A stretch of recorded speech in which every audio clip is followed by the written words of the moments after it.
All right, the 1619 project, born on the water. Questions. My teacher gives us an assignment. Who are you? She asks. Trace your roots. Draw a flag that represents your ancestral land. Most of my classmates can count back many generations and learn about the countries where their families come from. They draw their flags, but I leave my paper blank. I do not know where I begin, what my story is. At home, Grandma asks, how was school?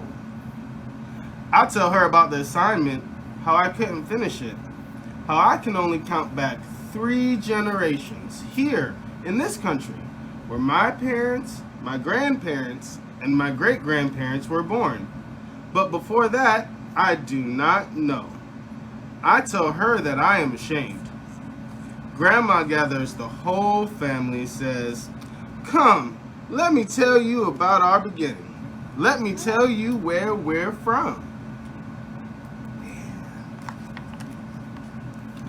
What Grandma tells me. They say our people were born on the water, but our people had a home, a place, a land, before they were sold. 400 years ago in 1619, our ancestors were taken and brought here on a ship called the White Lion, a whole year before the Mayflower arrived. But before that dreadful voyage, there was a time when they did not pray for freedom. There was a time when they did not sing about overcoming. Their story does not begin with whips and chains. They had a home, a place, a land, a beginning. Their story is our story. Before they were enslaved, they were free. Good morning, Auntie Diane. They had a language. They spoke Kimbundu. They had their own words for love, for friend, for family. The kingdom of Ndongo was nestled between the Lakala and the Kawasana rivers on the high plateau in West Central Africa. The people were good with their hands, knew the power of a seed, how to plant it, water it, how to make something out of nothing. The people were good with their minds, good at math and science. They used shells for money, counting, recording, trading. They knew what their work was worth. They spoke Kimbundu. They had their own words for joy, for grow, for home. Their hands had a knowing. Their hands had a knowing. They knew how to hold a baby close, how to rock the child to sleep to keep her from crying. Their hands knew how to mix herbs, how to get the just right flavor for a meal. Their hands knew how to beat and twist and shape iron, how to make gardening tools, armor, and weapons. Their hearts had a knowing. They knew how to make work joyful, how to create rhythm by pounding the tools against metal. They knew how to make music to keep them company as they worked. Their minds had a knowing, worldly, curious, sharp. When they met the white people, they learned quick, taught their tongues to speak Portuguese, taught their eyes to read strange words. They knew how to mix the old with the new. How even an ancient people always had more to learn. And they danced. And the people moved their feet, moved their whole bodies to the melody of horns and stringed instruments, of marimbas and drums. They danced to celebrate, to mourn. They danced as a way of worship, to offer thanks. Their bodies a song under open sky and bright sun. Their bodies a swaying testament to the beauty of creation. And I'm going to show this picture because it's a good one. Actually, this is all a good one, but stolen. And the white people took them away, kidnapped them, baptized them in the name of their God, stamped them with new names. Ours is no immigration story. They did not get to pack bags stuffed with cherished things, with the doll grandma had woven from tall grass, with the baby blanket handed down from generation to generation all the way back so far that it carried the scent of the ancestors. They could not hug their fathers and mothers, daughters and sons, hearts thumping in rhythm, clinging to that final sweetness before the parting. No promises whispered from mouth to ear of seeing each other soon.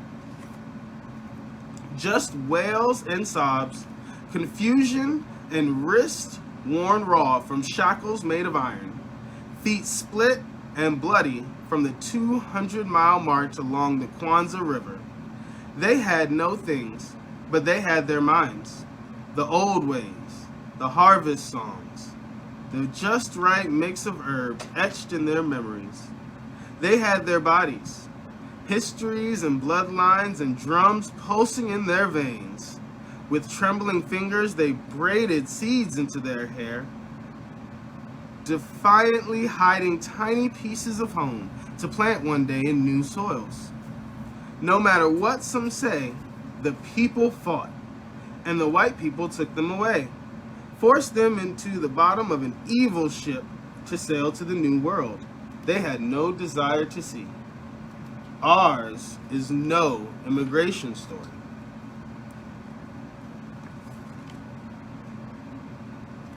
This is the ship. The White Line. No one knows how long it took before they knew they would never see Ndongo again. Never run along the high plateau or throw their heads back in giggles with their best friends. Maybe it was the second month or the third when they had not seen their land, or any land, for so many days they could no longer count. Some could not bear the pain. They refused to eat. They shut their mouths until their hearts gave out. Others tossed themselves into the teal eternity of the Atlantic Ocean, swimming one last time with the ancestors. Sickness and hunger, filth and cruelty took the others, almost half. But those who did not die resolved to live, no matter what. Packed in dark misery, strangers chained together, head to feet, hip to hip, in the bottom of a ship called the White Lion. They saw that these strangers, men, women, children, kidnapped too, from many villages, these were their people now. These many people became one people, a new people. And that is why the people say we were born on the water. We come from the people who refused to die. Point comfort. Finally, Riley, stop tickling. Finally, the ship stopped moving, and the people were dragged to the deck. They closed their eyes against the light of a sun they had not seen since Mother Africa's coast. They closed their eyes against the sight of a land that was not theirs. They cried a silent cry as white men spoke strange words, talking about their bodies, and with a handshake traded another's child, another's mama and daddy, 20 to 30 beloved human beings in all, for a few pounds of food and drink. 400 years ago, in the year 1619, the white people called this land Virginia, a sweet-sounding word for a place of such pain. A sweet-sounding word for the place where American slavery began. Tobacco fields. From sunup to sundown, the people worked in the fields, growing and harvesting tobacco. The crops were sold to Europe, bringing wealth to Virginia, but the enslaved people did not get anything in return for their labor. The people worked and worked. When the people grew weary, they remembered their yesterdays, remembered their songs from Ndongo. It sang them to ease their spirits. As they sang, they looked into the future, hoped for better days, planted prayers into the heavens, praying, praying, praying for freedom. How to make a home. After a long day's work planting tobacco in the fields, after brutal treatment, after nothing to show for their hard work, sadness would come, a longing for ndongo, for the mamas and for the daddies, for the friends they could no longer hug and talk with under the warm sun. We are in a strange land, they said, but we are here and we will make this home. We have our songs, our recipes, our know-how. We have our joy. We will love, laugh, sing, and hug our children as tight as you can hold a child. We will survive. We will survive because we have each other. And so the people planted the seeds they'd carried over the ocean, snuck to visit one another in the dark of night, sang songs, swapped tales of yesterday, remembering everything. Remembering. And the people planted dreams and hope, willed themselves to keep living.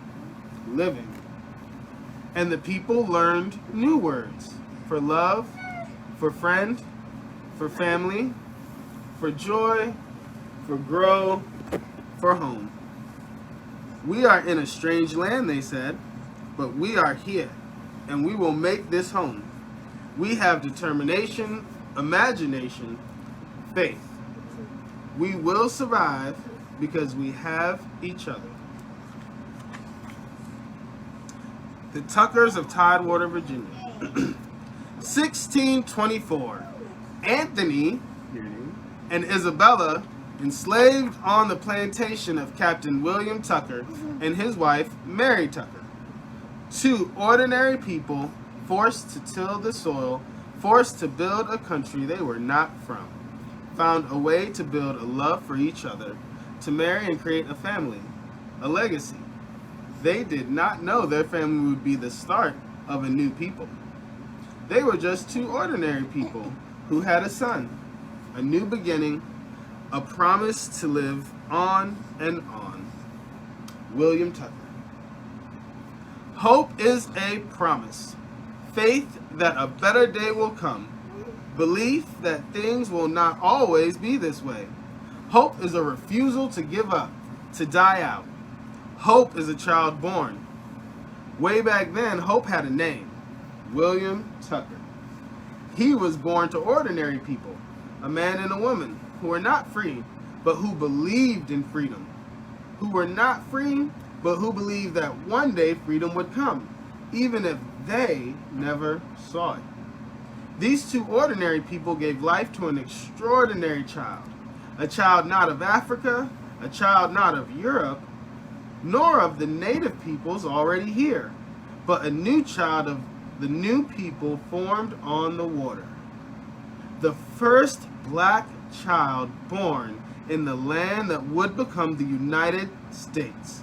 The first truly American child. Resist. Life was hard, and it would get harder for the generations to come. White people told the people that they were not human, that the people were things to be bought and sold and given as gifts alongside horses and chairs. When the people were beaten, they said the people did not feel pain. When they sold the people's children, they said the people didn't love. These were lies they made up so they could feel okay about slavery. It is wrong, always and forever, to own human beings.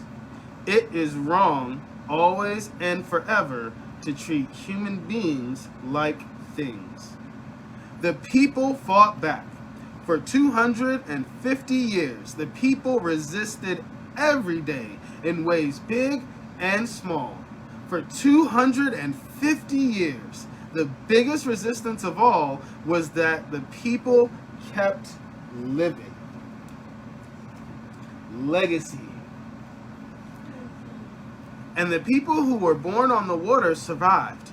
and kept living and living.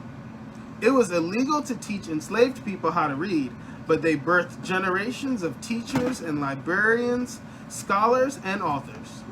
They were broken-hearted, beaten, and bruised, but they became healers, pastors, and activists, doctors, and counselors. No one could steal the people's joy. They wrote songs, created jazz and hip-hop, rhythm, and blues. They became inventors and athletes, nurses and cooks, pilots and architects, farmers and housekeepers, singers and artists, dancers and poets, mathematicians and scientists. They passed on their stories through the stitch of a quilt, shared secret messages through songs. The people survived. The people fought. And because the people survived and because the people fought, they finally got freedom. And because the people survived and because the people fought, America has equality in the law. No, it doesn't, Tony's notes. And because the people survived and because the people fought, America began to live up to its promise of democracy. No, it didn't. No, it doesn't.